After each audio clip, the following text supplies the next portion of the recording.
Oh hi, I'm Emma Goswell and I'm your host for Coming Out Stories.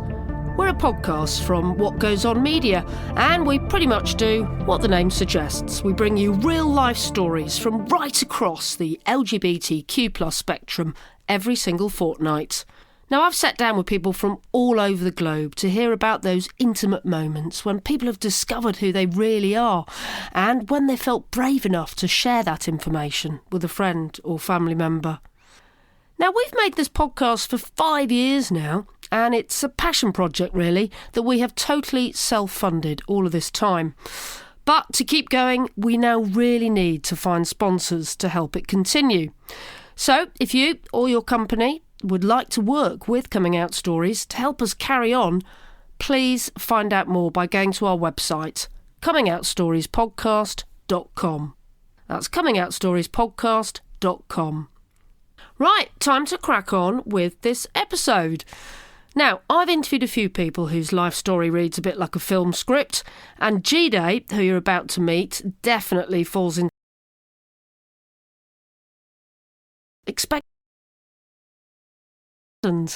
But most of all, expect to be motivated and inspired by a man who never lost his faith in God or in himself, despite the awful things he's been through. If I have one wish for this episode, is that it's listened to by our government here in the UK, who still haven't, after years of promising, banned conversion therapy. Listening to Jide's story of going through conversion therapy is nothing short of harrowing. I do urge you to listen, though. And although he's from Nigeria, you may be surprised to hear that his conversion therapy for his sexuality happened in London.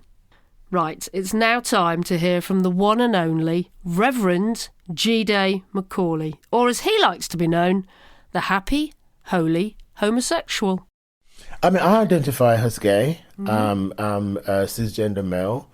And what else can I say? So, yeah. And your pronouns are he, him. Oh, my pronouns are he, him. But of course, my favorite pronoun is mama. Okay. Everyone in my life, in my congregation, call me Mama Jide or Reverend Mother. And there's a long story behind it because I also struggled with the impact of patriarchy and toxic masculinity because, so I gravitate towards my mom's spirit, so to say, my mom's nurture and care. And because also my dad, who is still living, my mom is late, my dad who's still living was very, very harsh. He's very homophobic. Growing up, I felt like I'm often systematically pulled out for punishment, harsh punishment. I don't know why, but I mean, in adulthood, I did ask my dad, why do you always beat me way too much or excessively? He certainly has no answer. My dad was very violent, especially when he's disciplining the children. And have you got lots of brothers and sisters? Not lots. I had two brothers. One is late and one is still alive, and I've got two sisters as well. At home, I think that the mentality of how Africans discipline their children literally includes corporal punishment, lots of beating. It's a tough upbringing. It is. It was a tough upbringing, but I still believe that my parents loved all their children. But I think when it comes to the issue of my sexuality, it was very much later. It was a much more later thing, So that wasn't relevant to the beating? No, it wasn't relevant to the beating at all. No. So, well, let's talk about growing up gay then. I mean, when you were a child and growing up in London, presumably, did you realise that you were different from other kids and that you were going to grow up to be gay? Actually, I didn't grow up in England. That's the other thing. I was born in England. So probably under the age of 3 years old, I was back in Nigeria with my parents. And of course, I grew up in Nigeria. So growing up gay, for me, did not resonate. However, the knowledge of difference, I've always known the difference when I was about 5 years old. And I think it was to do with things like play, I mean, children grow up and children are very, very clever. And, especially in what I noticed in Nigeria, we have our own play structure. We play doctors and nurses and husband and wives and all of those things. But I think that the realization of my difference is that I often have an envy when the girls are copulating with the boys. I want to move them aside and be that. But I have since understood that, being effeminate or gravitating towards femininity as a boy is not necessarily signs of homosexuality. It's signs of knowing that you're different. So what many people now call queer. Because when we understand binary that society has put on us as heteronormative ideals, when you veer away from that, then you begin to notice differences. So as a young child, I would say maybe it's more age appropriate at that time. I understood my difference. You wanted to play and be the nurse. I wanted to be the nurse. So, and again, when it comes to play, like sports, I prefer soft play. I didn't like the rough play. I like to take care of myself. I like to be neat. I'm very organized. And I'm guessing, is it a fairly macho environment growing up in Nigeria? Men have got to be men, stereotypical men. Nigeria is very macho environment, very patriarchal in nature. So the understanding is that boys have to be tough. Boys don't cry. Boys take the lead. And it can be quite exhausting for any child that is not interested in that. Really, I think it was quite like that in the UK in the 1960s and 70s, and still is to some extent, isn't it? Absolutely so, because I think that many cultures are enshrined around the power of men. Even, in Christian religion, theologically, we hear more about men's achievement throughout the Bible, but we've forgotten that women exist at the time. So at what stage did you realise, did the penny drop? It wasn't just that you were different, it was that you were gay. Age 13, clearly. At age 13, I think that I've become very clear, even in the obscurity of the knowledge in Nigeria, I have come to know that there's something deeply different about me, that I am same-gender loving. And of course, I was having a lot of feelings, to, boys my age. And I was highly experimental as a young person. I wanted to find out more. But I think that also in terms of knowledge, there is not enough literature. There is not enough persons to go to. I mean, when I was growing up, you have to you have to go to the library to look for the information. And you cannot ask a librarian about homosexuality. This is something that you have to do on your own. Well, you wouldn't have had any role models. Am I right in thinking it was and still is illegal? I mean, it is still illegal in Nigeria, unfortunately. But talking about role models, it's actually non-existent. I mean, people don't talk about homosexuality. Neither do we talk about heterosexuality. Heterosexuality was a norm. A boy holding a girl's hand is considered okay. The boy will be celebrated as a Casanova, he will be celebrated in many ways. But I think that the absence of same-gender love, visible to young people in the most positive way is also part of the harm, that's caused many people. I had to live in fear. Now, some of the ways that I got to know about my sexuality was actually through reading the Bible. So, really? Yes, when I came across, Bible passages such as Leviticus 18:22 and Leviticus 20:13 clearly says that if a man has sex with another man, it is an abomination and that they should be put to death. Now, that is violence there already. So having to tackle that as a young person was quite damning. And you were clearly brought up with the Bible. Yeah. And so to read that as a young gay person must have been incredibly upsetting and hurtful. It wasn't just upsetting, it was literally criminal. It set me on a path of rejection and denial. But of course, my sexuality didn't change. What I've often realized is that, we can go through a period of time where we can suppress same-sex feelings, but we Which cannot. I guess you did you? Yes, of course. I mean, it was something that I did for many, many years. But the thing about it is that there's often quite a beautiful thing about my growing up as well, because I think around about age 14, 15, I had a boyfriend in Nigeria. Really? Yeah, but I didn't know he knew he was my boyfriend. Because we spent all the time together. I just love being in his presence, It was this extremely beautiful brotherly love where, we hug, we are in each other's presence, but there was actually no sexual, right? That kind of, because I was very comfortable. It's someone that, in Nigeria we say korikosun, meaning that I cannot sleep without seeing you. And that kind of friendship was really deep. We go to school together, we will meet up and then go together. I come back to Wiston most of the time, at least for a period of about a year or so, until we part ways as young people. But of course, that difficulty didn't start because having been raised in a very conservative Christian family, being gay was certainly something that was not discussed. And of course, me finding out the scriptures didn't help at all. And there were no religious leaders, including my parents, that I can go to and discuss how I am feeling and how it is bothering me.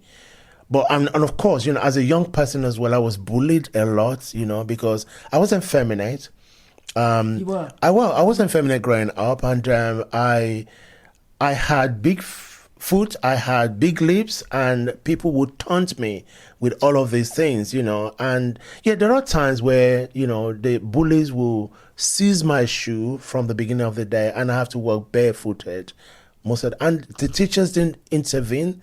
No one intervened to help the situation. Why didn't they intervene? Did you try and report it? It's difficult to report bullying in Nigeria. I mean, it's very, very difficult. So, and there are so many things that there were missed opportunities. A lot of young people do not get the opportunity to be coached around anti-bullying behavior or how to report bullying.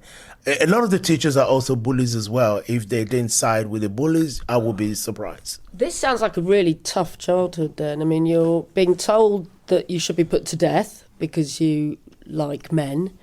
You're being bullied. No one's supporting you. That's a tough upbringing, right? I think it was tough because there's also the psychological impact. Yeah. And, I've often said that, the Bible should be locked away from anyone under the age of 18.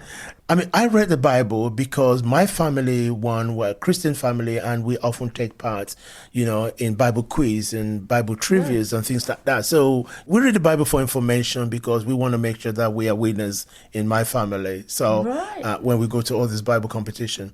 But at the same time, when you're reading the Bible as a young queer person and you're discovering passages and verses like this that you cannot discuss more broadly for a better explanation, it's difficult. I, as a young person, asked lots of questions, but I didn't get answers. Well, this is interesting because I think you are the first person that I've interviewed on the podcast who's actually wearing a dog collar. So clearly you have gone on some big journey in terms of recontextualising the Bible and rethinking the Bible and reassessing what it means. So tell us a bit about that journey. Thank you so much. Of course, my dog collar is because I've been praying this morning already. Cool. I've had time of prayer online. But I think that the reality is that not just the fact that I was born into a Christian family, I've also had a desire from a very young age, around about age 13 as well, to become a Christian minister. Right. My dad is a Christian minister. That was not necessarily the reason that I am a Christian minister. I've always wanted to be a Christian minister in my own right. But of course, getting to know who I am became very difficult because I've come to understand that there are certain tick boxes or there are certain criteria for someone who's going to be a minister. You have to be, my understanding, even aligned with my culture, the African culture, you have to be a married man, But I was doing a lot of ministerial work even before I was married. I was providing relationship counseling when I was a very young teenager to grown people that were married. I was providing marriage counseling and prayers. So I think that sometimes there's a misplaced list of criteria and priorities for ministry.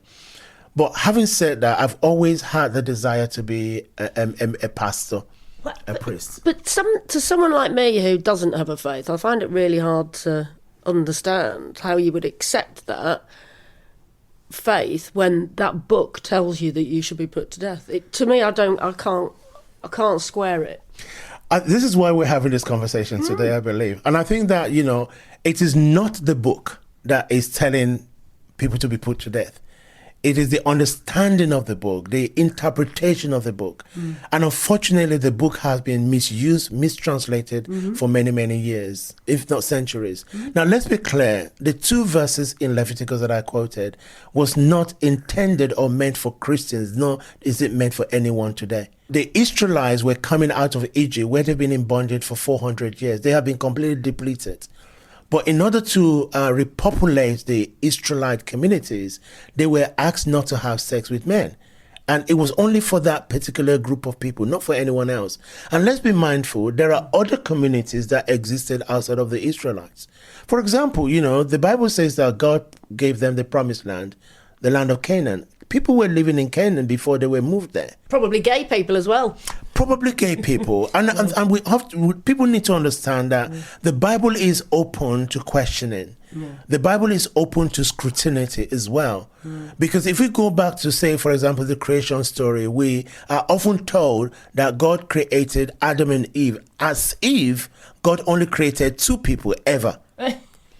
So would it be then surprising that when Cain took a wife, he took a wife outside of his own family from another group of people that existed that no one has told us about them, or no one has actually raised the fact that these people existed? Yes, there are questions, aren't there? Yeah. You must get sick of that homophobic chant, it's Adam and Eve, not Adam and Steve.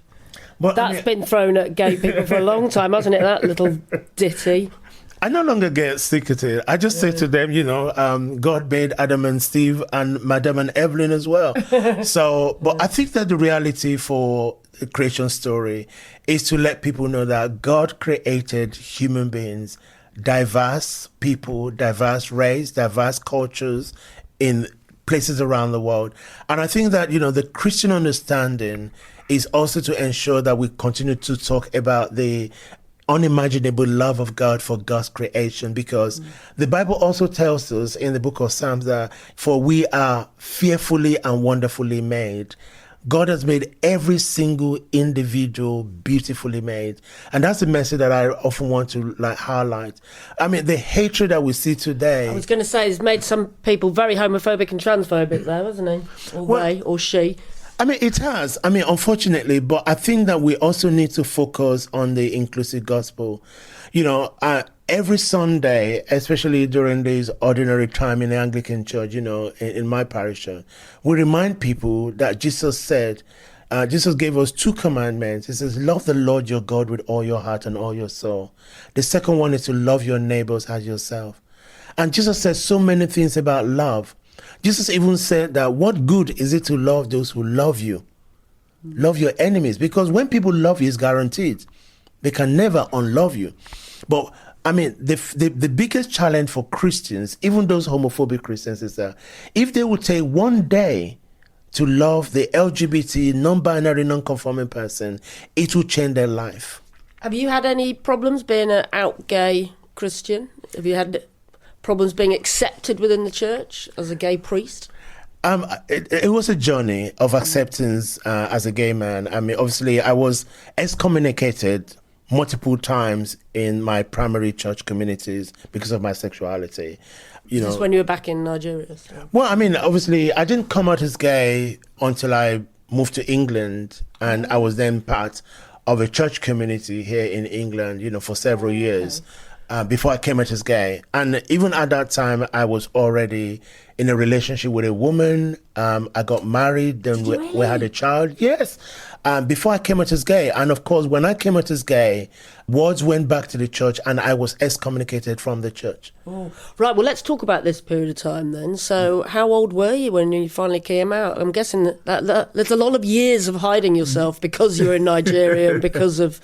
Yeah, it was illegal and nobody talked about it and all the rest of the issues. I think the transition from Nigeria to the UK UK was in my late teens, early 20s. And I think I got into a relationship with the woman who became my wife around about when I was 20 years old. So I got married to her when I was 24 years old. Because you thought it was the right thing to do? Because you knew you were gay? Because one, I thought it was the right thing to do, and because I have been through a period of fasting and praying away my homosexuality with the hope that God would cure me. And when I finally had a girlfriend, I naively believed that God had performed a miracle, that since I have a girlfriend that I'm no longer gay. That is one of the most... That was one of the most... I can't even find the word. It was one of the most personal, deceptive thing that has ever happened to me, because I didn't know better. I did not have the grace and the opportunity to sit down with somebody to provide me with appropriate pastoral care in understanding my own sexuality. Wow.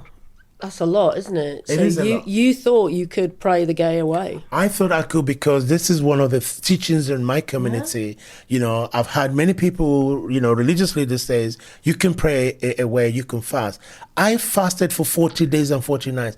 Listen, when Jesus Christ, after his baptism, he went into the wilderness for 40 days and 40 nights to pray. And he, quote unquote, was able to conquer the devil, so to say. I believe at one point that my homosexual feelings was really the devil's work. So I needed to fight against it. So fasting and praying for 40 days and 40 nights was the answer. But I felt that when I had a girlfriend, that I'm no longer gay.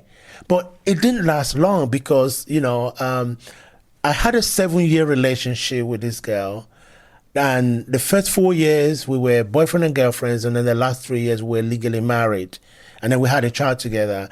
Throughout the whole 7 years of that relationship, I was in deep trouble mentally, psychologically, and emotionally, because I was struggling with my sexuality.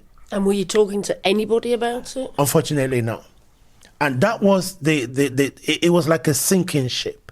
You know, I was so depressed, but I was not able to communicate my depression in order for me to get out. I think it was at the point of real depression that I had to sit my ex-wife down to say, look, there's something I want to tell you, that I'm gay. And of course, you know, she couldn't handle it. She said, I can't compete with this. And she was right. There's nothing that she can give me emotionally, mentally, or even sexually that you know, she's a woman, and that hasn't worked for me. Or it couldn't work for me. So we parted ways, and unfortunately our relationship became a little bit more acrimonious because she got upset. We were very young when we started dating. So was she the first person you told then? Yes, she was the first person I told. Wow. So that was really difficult. I bet that was very difficult to just build up to it and say the words. It was difficult, but I didn't even know how we started the conversation. I just knew that there was something I needed to talk to her about. But that reality for me is that, you know, I've always known that I'm gay. And, you know, when people hear my story, I did not enter into a relationship with her to hide who I am. I truly believe that, you know, being a Christian and being African requires me to be with a woman. You know, if I knew what I knew today, I certainly wouldn't have been in a relationship with a woman, because I want to have a fulfilling life and be very happy as a gay man. So do you ever see her or your son again? Unfortunately, no. I mean, my relationship with my ex-wife and my son has taken a very different turn. I'm no longer in touch with her at all. I'm unfortunately no longer in touch with my own son as well. And I think that reality is because my son had developed very extremely homophobic attitude. And in as much as I get a lot of homophobia from the world, I don't want it from my own child. But I always say this, that, you know, my heart is open with love to my child. And anytime he's prepared to have this conversation, very, very loving conversation, nothing to do with sexuality, I'm quite open to that. But I think that the reality for many is that we forget that, you know, having a biological child, you know, that doesn't want you, doesn't make you a bad person, you know. It's quite painful, but at the same time, I have gained so much more. And I know that sometimes people say that, blood is thicker than water, but I still believe that I am raising other young people, who are queer, even some that are not queer, who are in my life as well. You understand me? Who understand, the need of parenting and being a child or someone that is nurtured and mentored by an adult. Gosh, it's interesting. I've spoken to a lot of people who have been rejected by their parents, but I think you're the first person I've spoken to where it's the other way around. And either way, it's tough and it's hard. It must be really heartbreaking. I mean, unfortunately, I've been rejected by both a parent and my child. So my dad has rejected me. My father is extremely homophobic. My son is homophobic. I mean, these are two men on either side of my life. Wow. So it's not easy, but I mean, I think I also want people to know that I am not in a place of pain. I am fulfilled. I am very happy. I love God. I love my ministry. And, I want people to know that. But I know that relationship with family is very important for many. But rather than it drag me down, I have lifted myself of literally above the pain that my son and my father has inflicted on me. It's so good to hear that. And I've spoken to so many people, and it's kind of why I wanted to do the podcast, really, just to show that, on the very rare occasions where it does go horribly wrong and you are rejected by family, people end up leading very happy gay lives, and they find their own family. And you've really done that, with your church and with all the people that you've met. So that is really good to hear. Let's just rewind slightly. So when you got divorced from your wife, how did your life change? Did you start opening up and telling friends and telling other people?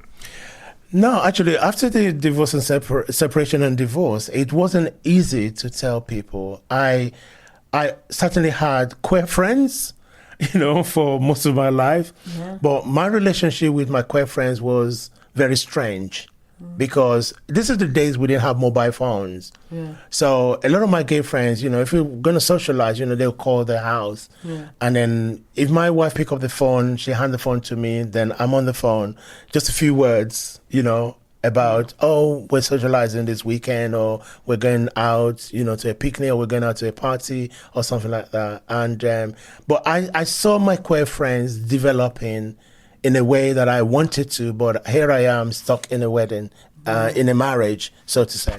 Now, of course, I think that after coming out, it wasn't easy. I think after coming out, I went into a very dark place again, because the question that hit me when I came out is, now that I've come out, what does a new gay do? Yeah. Where do I go? So now this is the time to now find where the resources are. Yeah. As a Christian boy who's gay, throughout my upbringing, we were told that the club places are the place of the devil. I've been brought up in Christian denominations where smoking and drinking is an abomination. So you weren't going to go and find the nearest gay club then? No. So basically, when I started to go to the bars and the clubs, they didn't fit in with my identity as a Christian because everyone smoked. This is the days, if anyone's listening to this, they can actually tell how old I am without telling my age. This was the days where we were allowed to smoke inside the club. I remember it. I remember. It was awful. You'd wake up in the morning and your whole bed and your hair would smell of cigarettes. Exactly. Even if you didn't smoke, you would just smell of it. Yeah, it was horrible. And but thank God they've ruled that all out. But I think that, again, the club spaces, the bars, I didn't drink alcohol. I didn't smoke cigarettes. So it was really depleting for me. It didn't help. Now, the other thing is also trying to find the communities. As a black gay man, I was finding the communities of white gay men. Yeah. And where were you living in the UK? I was in London. You were in London? I was in London, so... You still couldn't find a good gay community. We're talking, I was separated and divorced in 1994. So at that time, there were no well-organized groups of black queer people. No. There was none in 94. I couldn't find any. There were small groups, like within groups. There was a group called Big Up. That was like within a larger group of GMFA, for example. I couldn't find them. Now, of course, for a couple of years, I didn't go to church, and I decided to go back to church again, a Pentecostal church in East London. When I found this church, I was very happy. It was a large Nigerian community, but I decided to keep my sexuality away from the church. So this is the second time I'm doing this kind of like double take, where I am now living deliberately or intentionally living a secret life. So I'll go to church as a prim and proper Christian, but away from church I'm gay. So you can see, the double standard and the double life. Yeah. And of course, when I'm in church and people will make comments like, "Oh, Jide, you're looking beautiful," or "Your clothes is well ironed," I probably think, "Oh my God, are they making a pass at me?" Things like that. And it became really uncomfortable. Unfortunately, 4 years after I've really immersed myself in this church community, they found out that I was gay and I was excommunicated. This time, worse than the first one, I was subjected to conversion therapy. Yes, where I was physically beaten. What? And the physical beating was in order to beat out the homosexuality in This was in London? This was in London. In the 1990s? This was actually 2000. What? Yeah, this is actually the year 2000 now, because we're now in the noughties. Now, I think that for me, honestly, when I look back at the physical beating, I agreed to it. I submitted myself to it because I was concerned that if I didn't, they would not help me. They cannot help me. And I was extremely broken and emotional, where I was even appealing and begging them to help me get rid of my homosexuality. Now, imagine that space of time will have been about 7 years after I came out as gay. So how old were you now? In your 30s? Goodness me. I think, yes. I was probably like, maybe, year 2000, how old am I? Good. I can't even work out my own age anymore. I think I was in my mid-30s now. Wow. Yeah. And you're someone that had already tried to, starve yourself and pray the gay away years before. Absolutely. So you kind of knew that it didn't work, but I guess you were just desperate to fit in, were you? I was desperate to fit in. And of course, all of these things just didn't help. Now, I think that for me, the other thing again is that after I left the church again, I carried on with my life. If I go back just a couple of years, between 96 and 98, I started to do the theological training at my father's church. All of this still didn't put you off religion? It still did not put me off religion. That's quite incredible, do you know? I mean, you were physically beaten by members of your congregation. Were you injured? I wouldn't say I was injured, but of course it was painful. It wasn't just the members these were the leaders of the congregation. So it was a prayer time. We will pray. There's something called spiritual mapping, where we have maps of London's on the wall and we lay hands on different areas. So we pray with areas where we've known for drug, cartels. We pray for areas where there's high sex work. We pray for areas that has knife crime, gun crime. But I was shocked when there was an area like Soho for homosexuality. Yeah. And we were invited to pray against the spirit of homosexuality in this area. And I was in the room. I took a seat because I didn't think that I could pray. So, and then people came to me and said, "Jide, why are you not praying against the spirit of homosexuality?" In this moment, I didn't have the burden. I'm tired of your homophobia. I didn't have the burden. So again, that put me, in conflict, in loggerhead with these leaders. And, it was time for them to start to do the radical healing process for me. So we're doing this interview in 2023. Yes. And our government still haven't made conversion therapy illegal. What do you think of that? I think it's rather unfortunate that the UK government, especially this current administration, in 2023, have considered that banning conversion therapy is not the priority. It has been a priority for a long time, and I think that it puts the LGBT people's life at risk, especially within religious spaces. And I think it's important that it's not just the, not just the society, not just the non-religious spaces, but religious spaces as well. Unfortunately, within religious spaces, they believe that they can stand behind the pulpit or behind a sacred book, to promote this level of hatred. Conversion therapy indicates that something needs to be corrected. For lesbian, gay, bisexual, transgender, non-conforming, non-affirming people, there is nothing to correct. Exactly. There's nothing to correct. In fact, I will say amen to that. thank you so much. There's nothing to correct. I think that what we need is to correct the mindset of those who think or feel that queer people needs all these changes. But, I mean, as a Christian myself, it's something that I struggle with, how people think about queer people. But I still believe that God is merciful, God is kind, and God is wonderful. And that's why for many years of my own ministry, I continue to emphasize that, GAY means God adores you, God accepts you, I like that. God affirm you, God anoint you. I believe that people should come just the way they are to God. And that is so profound. If we are not able to be ourselves, within safe communities and the church in particular, a lot of people will travel across town where they will find drugs, they will fall into abusive behavior, they will fall into abusive relationships, and, they will find themselves homeless and destitute. But in any community, it is important that people are embraced just the way they are. And you've gone on to set up your own ministry, set up your own very inclusive church, haven't you? What can you tell us about that? Thank you. I mean, House of Rainbow is an inclusive fellowship. I'm also a priest in the Church of England, and in Manchester now. And Manchester as a diocese is very inclusive, and to the large extent. However, House of Rainbow has been a great part of my journey for the last 17 years. Wow. Right. Now, the primary purpose for House of Rainbow is to support the pastoral care of reconciling faith and sexuality for LGBT Christians. And House of Rainbow also started in Nigeria, in the very place where I've been told that I am an abomination. Many people are. We started in Nigeria 17 years ago. Now, for me, that reality was so important because the grace for House of Rainbow is the ability to support people, support families, support religious leaders on that journey of understanding that LGBT people are also children of God. And how are you able to do that then if it's still illegal in Nigeria?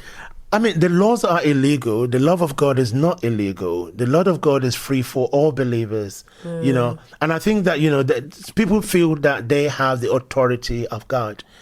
Let's be clear. No one has the monopoly to the presence of God. Everyone can choose how they relate with God. And how has that gone down in Nigeria then? Has it been? It hasn't gone down well. Let's be realistic. I'll be realistic. It hasn't gone down well. In fact, the state church and many big organizations, have actually attacked, the idea of House of Rainbow in Nigeria.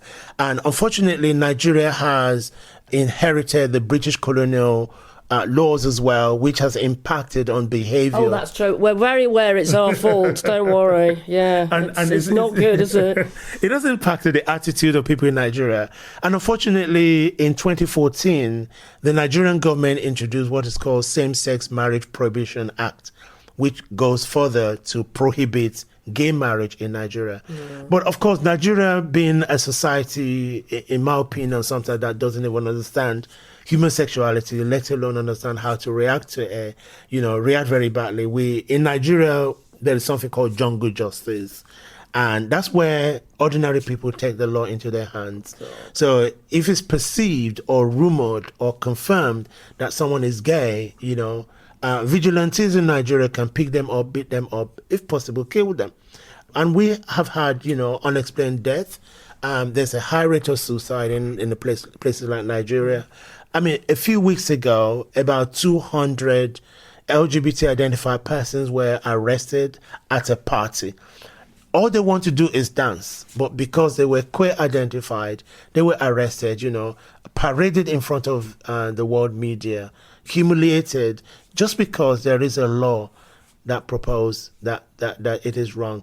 And I think that, again, Nigerians generally do not understand how to interpret those laws. It is same-sex marriage prohibition.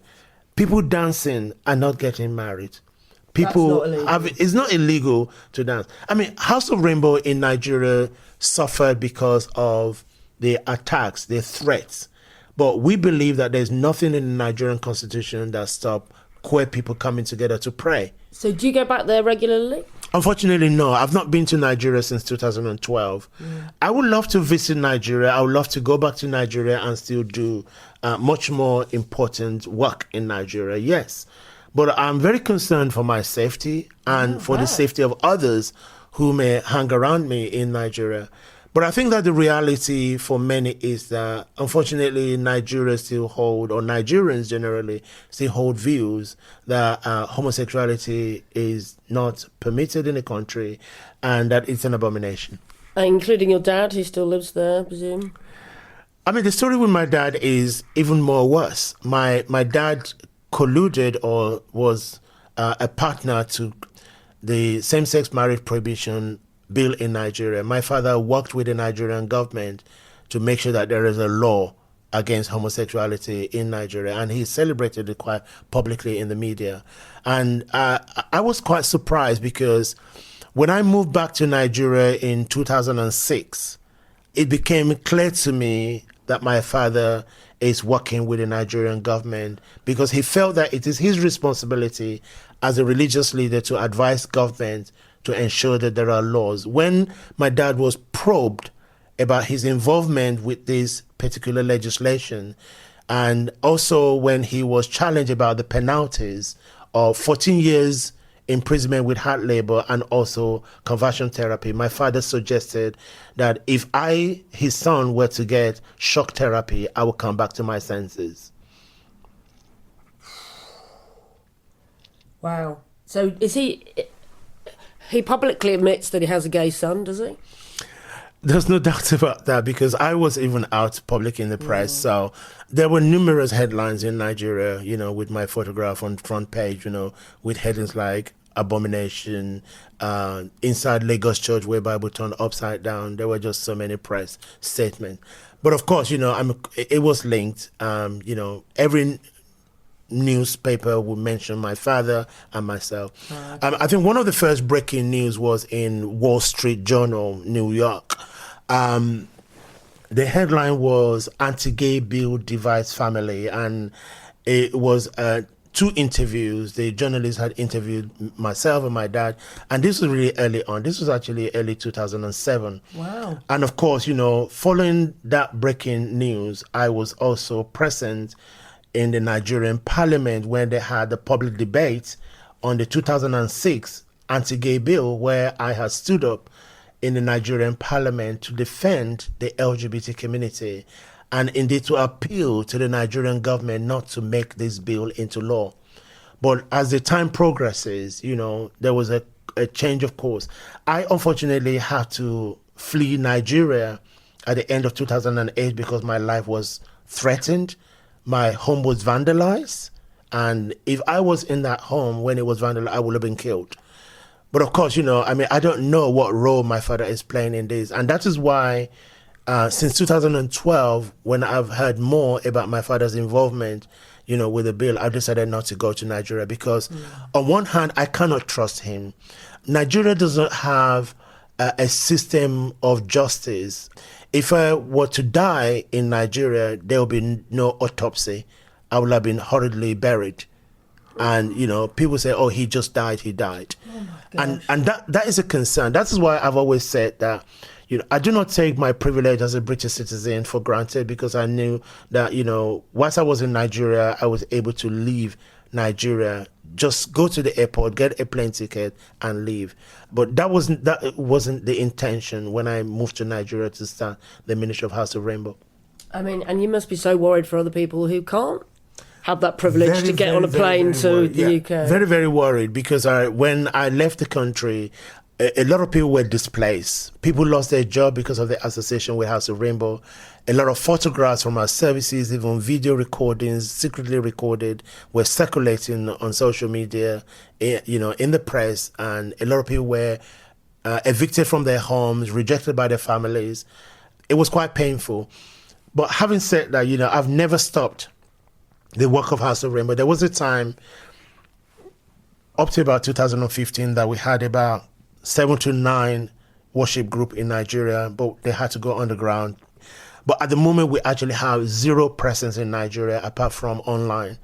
And it's simply because a lot of the leaders who were leading the group in all the 79 places, were also displaced. There is not enough funding to support them. Many of them have moved abroad as well to safer environments, which we fully supported as an organization. But of course, that also leaves a gap of those who are still in the country that are yearning and looking for safe spaces. But of course, when the pandemic happened, a few years ago, we started to organize online. So now House of Rainbow have an online presence. We have a weekly meeting every Sunday at 7 a.m. using Clubhouse as a platform. And we get people from all over the world, mostly from Nigeria, who come into that meeting every Sunday for their own nourishment and well-being. Brilliant. Yeah. Really good. What did your dad actually say to you when you told him you were gay? Did he find out, or did you have a conversation? I think the conversation with my dad was very different. When I separated and divorced my ex-wife in 1994, it was 3 years later that my mother asked me directly if I was gay. And I think by that time I was ready because it's like 3 years after my divorce. So I told my mom, yes, I'm gay. My mom's response even shocked me. She said, why didn't you tell me that for the last 3 years she has been praying for another wife when she could have been praying for a husband? Now, honestly, my mother, she was absolutely hilarious.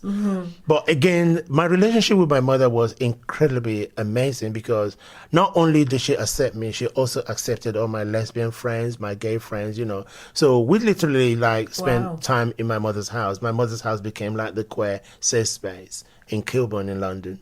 Now, of course, it was then another 5 years after my mother had asked me that my father then had that conversation. Were they not together? No, they were not together. Yes. My mom lived in England, my dad lived in Nigeria. Oh, okay. But you see, the irony of it is that when I separated from my ex-wife, I really wanted to reconnect with my dad in a way, like a father-son relationship. Yeah.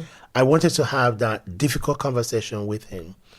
But I remember in 96, when I met with my dad, rather than courageously have the conversation about my sexuality and the deep trouble that I'm having, we started to talk about my theological development. And then I just enrolled for theological studies at his school. So the next 2 years, I was doing a lot of theological studies. My father ordained me in 1998 in his ministry. So it's been 25 years, to this year that I was ordained at my father's. My father was so proud and happy that his son had been ordained, following in his footsteps. Now, what my son and the ordination council did not recognize is the deep pain that I was going through whilst I was developing my theological studies as well. And of course, a lot of things that I was taught in my father's theological training were also deeply harmful. So I couldn't embody the role of a minister after my ordination. So when I returned to England, I will only wear my clerical collar only when it's necessary or when I'm going to an event. I did not develop a church following the ordination at my father's ministry.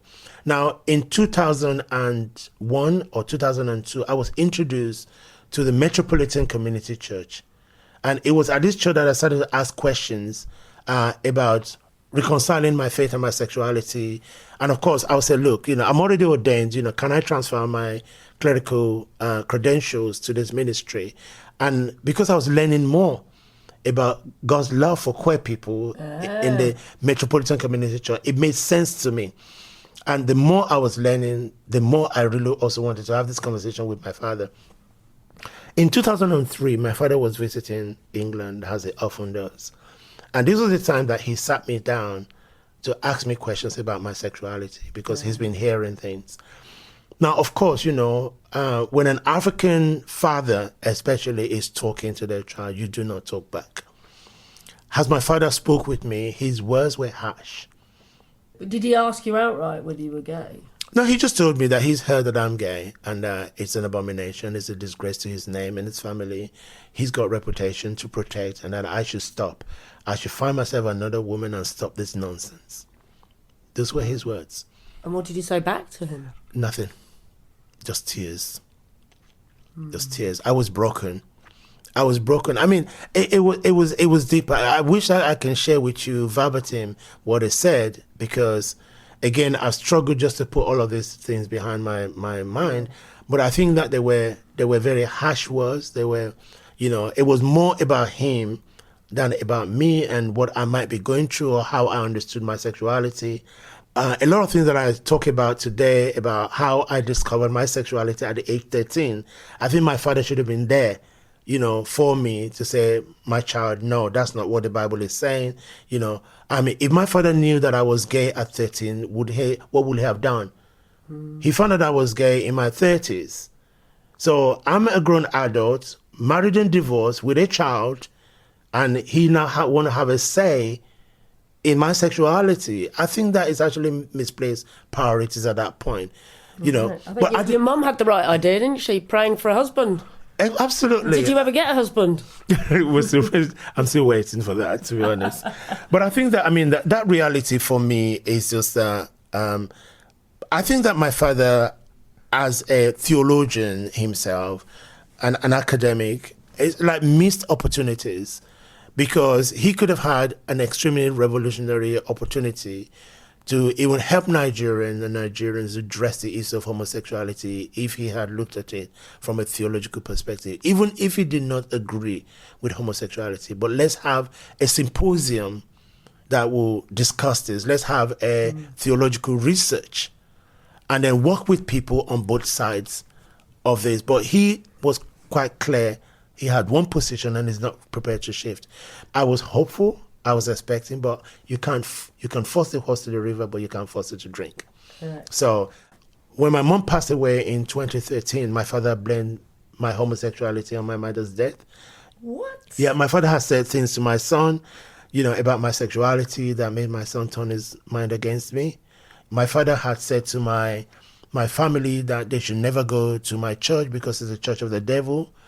Things like that are painful to hear from your own parents. But at the same time, I still have the deep love for my father. I just want to let go, of that pain, because I don't think that I want that to be part of my own reality. Gosh, you've gone on such a journey. I just can't. I'm blown away by your story, and I'm just so impressed that you are such a happy, healthy homosexual now, and you're thriving, and your church is thriving. Maybe we should end with some advice for other people who are maybe growing up with intolerant parents or children. What would your advice be to them, people who are growing up and being told that they're wrong, being told that they're an abomination? I think before we get to that, intolerant, I think there's something that's very, very important that I also want to share. In the same year that my father was challenging me about my sexuality in 2003, this was actually around about summertime.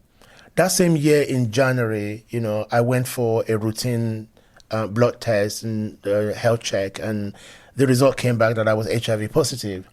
Gosh. And of course, up to that time, I have lived under the rhetorics of homosexuality is an abomination and that God is punishing homosexuals with HIV. So the moment anyone come out as gay, the first thing that people say is that you must be HIV positive as well. And unfortunately, that's not true. HIV is a virus. So I was exposed to the virus, no doubts about that. But I think that, the diagnosis also changed the way that I was thinking and on my own journey. And be mindful, this was 2003. 3 years later, I moved to Nigeria to start House of Rainbow. Wow. I did not let the virus stop me in developing. I have also since had multiple theological degrees. I have been ordained as a priest in the Church of England. You've not let it stop you, quite right. I've not allowed it to get in the way of the progress that I'm able to make in this life and contribute to life. But having said that, I want to say to people that it is important that we stand up as our own individuals. Find your tribe, find your family of choice. Your DNA family are amazing, but sometimes they may not necessarily give you what you need. Now, of course, I've been through so many achievements, so many milestones that none of my families were there, but my goddaughter, my godson, their family, my community were there. I mean, if I'm doing anything today and I go to the gay community, I will get a lot of love, So I want to say to people that, regardless of what you go through, regardless of how people respond to your sexuality or even your HIV status, know that there are people that truly care for you and love you. And of course, I'm not saying that we should stand around on our own. No, we have incredible communities. I'm part of, the peer support in this community here in Manchester. I'm part of the HIV peer support. I provide HIV mentoring to others. I receive that peer support back in different other communities. So I think it's important that we find our space so that, we don't feel depressed or lonely. And of course, if anyone is wanting or willing to continue their faith as a Christian, Muslim, there are communities that are progressive. And it's the same as well. If you do not want to follow any religion, it is okay. You are equally loved. And I don't think anyone should be forced into anything they don't want to. It's so important that people are aware of who they are. For me, it's my blackness, my sexuality, my Christian faith, my HIV status has literally been a source of joy to many and information to many. I'm very grateful to God that I have the ability to flip someone's depression around, especially if you're gay. I've had families come to me, parents come to me to talk about their queer children, where we've had deep conversations about the love of God for their children and queer children being a gift from God. You didn't have a choice in that. You unwrapped the gift, you accepted the gift, and the gift turned out to be a trans child or a lesbian child or a gay child. It is your gift. You aren't going to throw it away now. You need to love it or learn to love it. Because the challenge is that we live in a society that is so negative that they want to blindfold us from all the positivity. I mean, when I have some of my peer support group and you hear queer men, talk about their relationship with their fathers and their mothers in the most positive way, it's incredible. So I think that society is just deeply afraid of something that doesn't exist. Society creates their own fear. I mean, I've had those challenges. I've had those achievements as well. And I'm always grateful that, anyone can look at me and say, if Jide can do it, I can do it too. The incredible Jide Macaulay there. And I recommend following him on Twitter as well, where he is at RevJide, RevJide. And whether you live in Nigeria or not, you really should find out more about his organisation. All you need to do that is go to houseofrainbow.org. What an incredible and brave individual. I don't have a faith, but if I did, I would pray that conversion therapy is banned in all countries across this planet of ours. Don't forget, if you want to work with Coming Out Stories and help sponsor us, please get in contact, and you can do that via our website, comingoutStoriesPodcast.com. Please follow us on all the socials as well. We are at Come Out Stories on X, previously known as Twitter, and on Instagram we are Coming Out Stories Pod. Stick around for the next episode though, because it's also truly international. I caught up with Luma, who is a refugee activist. She now lives in the US after she sought asylum there when she fled her home country of Jordan because of her sexuality. She ended up becoming a football coach and then set up a nationally acclaimed network of schools for refugee children. One of my family support staff members was at a family's house, and the dad's like, so I hear that Coach Luma, like she's, and he couldn't even say it, she's with women, and he's like, and the person's like, she's gay. And he's like, yeah. And he's like, is that true? And she's like, yeah. And he's like, well, that's not okay. And he started going off. And then his wife came in and she said, you need to shut your mouth. This woman is taking care of your son better than you have. Like, we left our countries because of this judgment that happened there. We're not doing it here.